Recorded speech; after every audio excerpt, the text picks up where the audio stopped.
जय हिंद प्यारे बच्चों। स्वागत है आप सभी का आपके अपने यूट्यूब चैनल पर। आज हम बात करेंगे भारत में कुछ ऐसे स्थल जहां पर हमें अवश्य घूमने जाना चाहिए, क्योंकि कुछ चीज़ें जो हैं वो घूमने से या टहलने से, उस स्थान को देखने से हमें उसके बारे में ज़्यादा जानकारियाँ मिल जाती हैं। और ऐसी ऐसी कुछ इम्पोर्टेंट प्रमुख पर्यटन स्थल है जहाँ पर हमें जाना चाहिए, वहाँ के बारे में, वहाँ के वातावरण के बारे में जानकारी मिलेगी। तो आज हम लोग बात करेंगे ऐसे ही कुछ स्थलों के बारे में। जैसे अगर देखें तो मीनाक्षी मंदिर। कौन से मंदिर? मीनाक्षी मंदिर, जो कि कहाँ पर है? तमिलनाडु राज्य में है और मदुरै जिले में। जिला कौन सा है? मदुरै जिला है। राज्य कौन सा है? तमिलनाडु। तो देखेंगे, अगर हम थोड़ा चर्चा करें, ठीक है। अब चर्चा क्या करते हैं, एक सेकेंड, थोड़ा चलिए। जैसे ये हमारा क्या है? वहाँ के मंदिर की जानकारी है, इसके बारे में। फिर अगर हम और आगे बढ़ें, अगर हम और देखो, मीनाक्षी मंदिर तमिलनाडु में है। कहाँ पर है? तमिलनाडु, मदुरै में है। यहाँ अवश्य जाना चाहिए। इसके बाद अगर हम देखें, दूसरा क्या है? दूसरा हमारा है चार मीनार। इसके बारे में तो आप लोग बहुत अच्छी तरह से जानते हैं, चार मीनार के बारे में, बिल्कुल। तो चार मीनार कहाँ पर है? हैदरा, जो कि तेलंगाना में पड़ता है। कहाँ पड़ता है? तेलंगाना में पड़ता है। अब इसके बारे में कुछ तथ्य भी जान लीजिए आप लोग। जो चार मीनार है ये 1551 में बनवाया गया था। किसके द्वारा, ये भी बताएंगे। यह मूसी नदी के तट पर स्थित है। कौन? चार मीनार जो है ये किस नदी पर? मूसी नदी के तट पर स्थित है। तो आप लोग ध्यान रखेंगे, चार मीनार कहाँ स्थित है? मूसी नदी के तट पर स्थित है। चलिए फिर आगे देखते हैं, आगे क्या है, एक सेकेंड। चलिए हम लोग चर्चा कर लेते हैं आगे। आगे है हमारा, इसके बाद हम देखेंगे और क्या है। चलिए, और है वेंकटेश्वर मंदिर, तिरुपति बालाजी मंदिर, जिसको आप लोग तिरुपति बालाजी मंदिर के नाम से भी जानते हैं, है ना। और ये भारत का सबसे, या विश्व का कहें तो सबसे धनी मंदिर है। अगर बात करें तो विश्व का सबसे धनी मंदिर कौन सा है? बालाजी है ना। तिरुपति बालाजी की मंदिर है, जो कहाँ पर स्थित है? आंध्र प्रदेश में स्थित है। कहाँ पर? तिरुमाला की पहाड़ियों पर। ये नाम ध्यान रखेंगे, ये वाला नाम, तिरुमाला की पहाड़ियों पर स्थित है। कहाँ? आंध्र प्रदेश में। इसीलिए इसे तिरुपति बालाजी का मंदिर भी कहा जाता है। अब तिरुपति बालाजी क्या है? तो तिरुपति बालाजी भगवान विष्णु के अवतार श्री वेंकटेश्वर को समर्पित किया गया है। किसके समर्पित किया गया है? श्री वेंकटेश्वर जी को समर्पित किया गया। आंध्र प्रदेश के चित्तूर जिले में यह स्थित है। किस जिले में? चित्तूर। आप आंध्र प्रदेश जाइए और वहाँ के चित्तूर जिले में आपको वेंकटेश्वर मंदिर मिल जाएंगे। चलिए फिर देखते हैं, इसके बाद कौन सा है? इसके बाद है पद्मनाभ स्वामी मंदिर। क्या है? पद्मनाभ स्वामी मंदिर।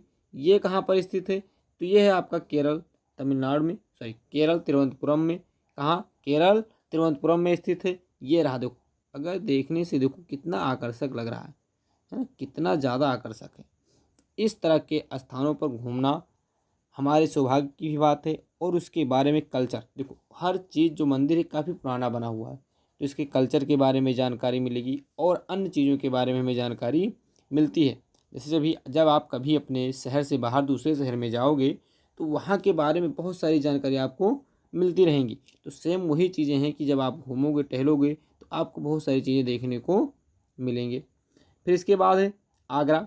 अब आगरा क्यों प्रसिद्ध है तो आपको पता है, थोड़ा ये उल्टा हो गया था।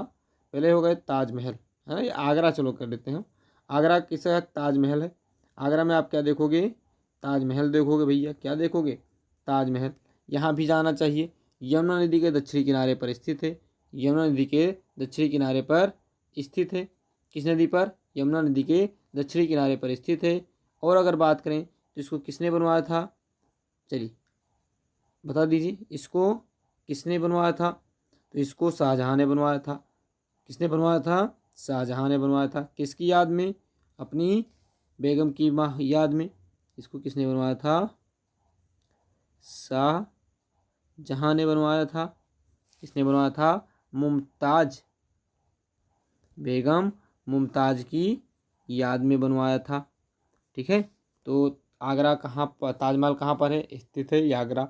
आगरा में किस नदी के किनारे, यमुना नदी के दक्षिणी किनारे पर स्थित है। चलिए फिर आगे देखते हैं। इसके बाद है हमारा भारत के प्रमुख पर्यटन स्थल में क्या है, गोलकोंडा का किला है। गोलकोंडा का किला है जो कि कहाँ स्थित है, हुसैन सागर झील से लगभग 9 किलोमीटर दूर है। और राज्य से शहर कौन सा है, हैदराबाद। शहर कौन सा है, हैदराबाद है। कौन सा है, हैदराबाद है। ये देखो, ये काफ़ी पुराना, इससे हमें क्या जानकारी मिलती है कि उस समय के राजा महाराजा किस तरह के मकानों में रहते थे, मकानों में सुविधाएं क्या क्या होती थी। अगर हम बात करें तो आने जाने वाले साधनों में क्या समस्या होती थी, मान लीजिए कोई दुश्मन आक्रमण करते तो उससे बचाव के क्या क्या गुण होते थे। तो ये सारी जानकारी हमें वहाँ से मिलती है। और सबसे बड़ी जानकारी तो हमें उस समय के कला के बारे में मिलती है, शिल्प कला को लेकर के अन्य कलाओं के बारे में हमें जानकारी मिलती। तो गोलकोंडा किला कहाँ है, हैदराबाद। हुसैन सागर झील से लगभग, अगर हम इसको बात करें तो हम कह सकते हैं कि हुसैन सागर झील के आसपास भी आपको देखने को मिलेगा, लगभग 9 किलोमीटर की दूरी पर स्थित है। फिर है इसके बाद है हमारा मरीना बीच। क्या है, मरीना बीच। अब जो मरीना बीच है अगर बात करें तो ये बहुत ही अच्छा बीच है और ये विश्व का दूसरा सबसे लंबा तट है।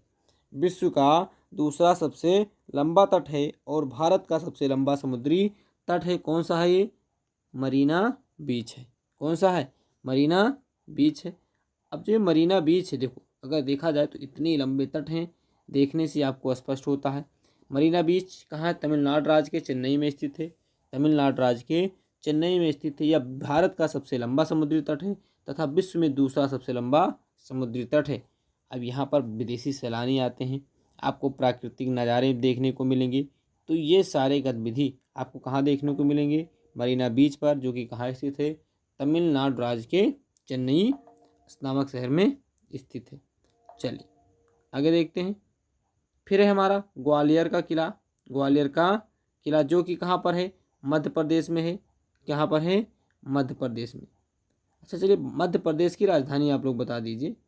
मध्य प्रदेश की राजधानी, चलिए बता दीजिए सभी लोग, मध्य प्रदेश की राजधानी क्या है। चलिए आप लोग कमेंट में बताइए मध्य प्रदेश की राजधानी कहाँ पर है। और आगे हम बढ़ते हैं। देखो ग्वालियर का किला कहाँ स्थित है, मध्य प्रदेश में।